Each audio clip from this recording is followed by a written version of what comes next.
thấy chưa gì luôn ta phải canh chán man ta tự mơ nó ta có đây từ lúc hai con mà muối còn là muối đấy từng tao vui ta từng con muối tuần dù tuần miền lui chấm côn còn là côn muối mà khai sai ra mơ này đúng không là khai tiền thì chỉ tao gì rồi đó là câu nó cái mình nó cái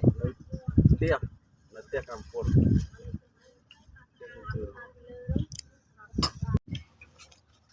không hết không rồi man nó rơi tích nho thành nữa bạn nó tích nho bằng ăn bài bài nó luôn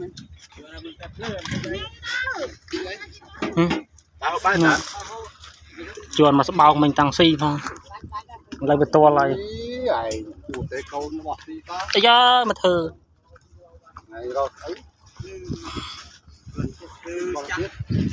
không chừng bao lên thằng này thôi đấy tìm hỏi thử có được tôi thôi đấy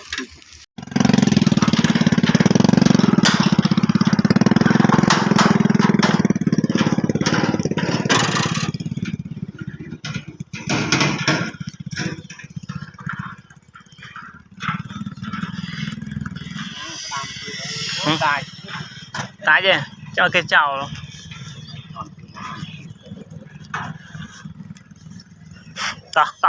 ta mà đâu xí à